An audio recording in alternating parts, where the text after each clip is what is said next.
I'm Kim, and this presentation will explore learner-centered teaching, including what it is, the research behind it, and strategies to implement it. Terry Doyle's book, Learner-Centered Teaching, Putting the Research on Learning into Practice, is a source of the insights into learning provided by this discussion.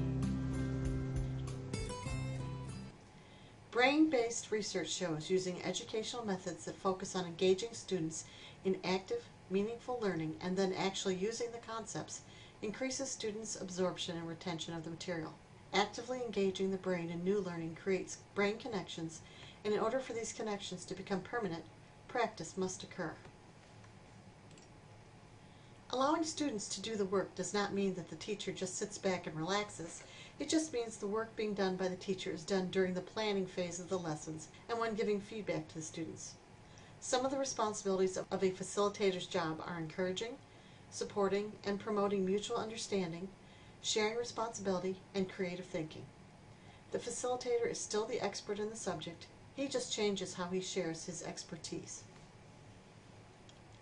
Our interactions with students can influence their learning.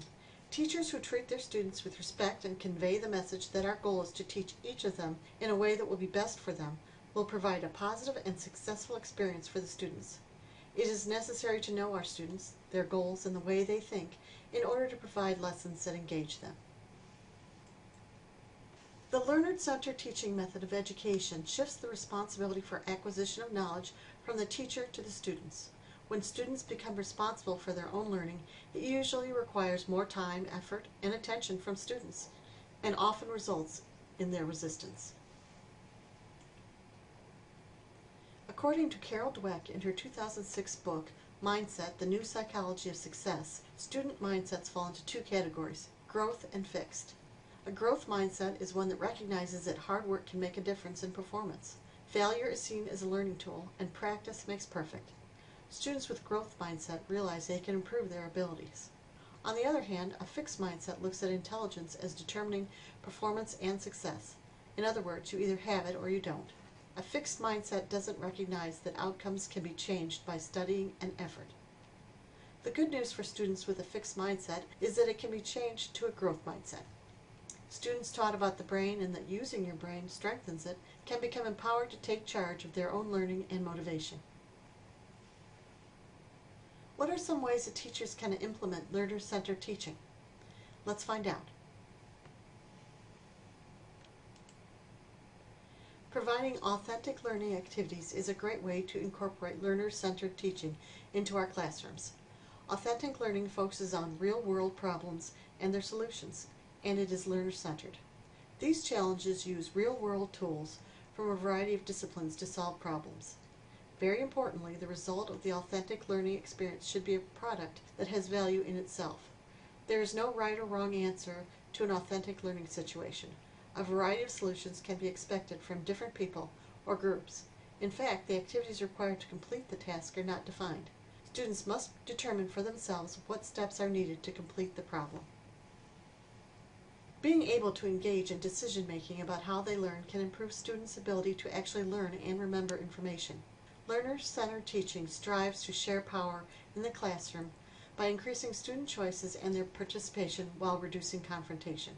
The goal is to make the classroom a community in which all have a stake, and class time is something to look forward to. When students provide input, feedback, and work with the teacher by expressing their preferences, they actually help the teacher to create a classroom that is more motivating and supportive to themselves. This is a win for both students and teachers. Student discussion can bring more meaning to the material and help facilitate student learning. In order for students to get the most from discussions, it is important to structure lessons so that students revisit the information from discussions either through practice or through application of their knowledge.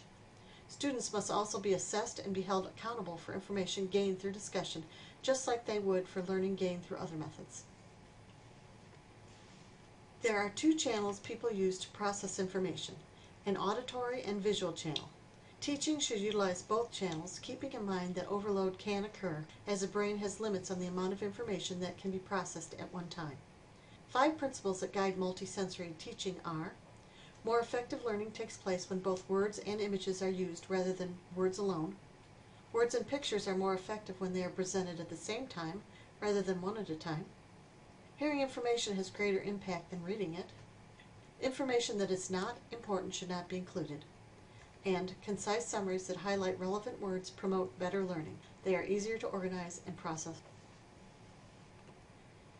People continually use patterns to help learn information, so it makes sense that teachers should use patterns to organize the content in a conscious way. We must focus on deciding which patterns will work best for our students instead of just utilizing patterns that work best for us. Some of the common patterns our students use are compare and contrast, cause and effect, order of importance, alphabetical, and using their own words. So let's talk about some ways students can work to maximize their own learning. Some ways students can work to improve their retention are: focus on the material and pay attention to what you are studying. No multitasking. Don't cram for tests. Space out studying to help cement information into permanent memory. Group ideas together for studying. Use mnemonic devices. Rehearse and repeat information. Link information to things you already know. Create pictures of information in your head. Teach the information to someone else.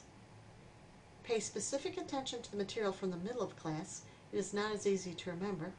And break up and change your study routines. It is important for teachers to make their students understand these strategies. Research shows that exercise improves acquisition and retention of information by releasing a protein that is at the root of learning and memory. The amount of exercise required has not been determined. It can vary from person to person. Some suggestions to incorporate movement in the classroom in order to enhance learning include using moving discussions, taking guided tours, encouraging students to stand and stretch when needed, and giving more breaks while lecturing.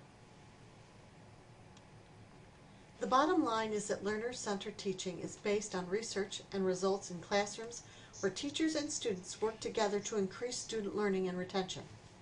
Even though it is based on research, there is still resistance to the practice due to a lack of understanding. There are three main groups of resistors. They are administrators, faculty, and students. To overcome this resistance, we need to present the research, explain the benefits, and discuss benefits and implementation. Thank you for exploring this important topic in education with me. Let's spread the word.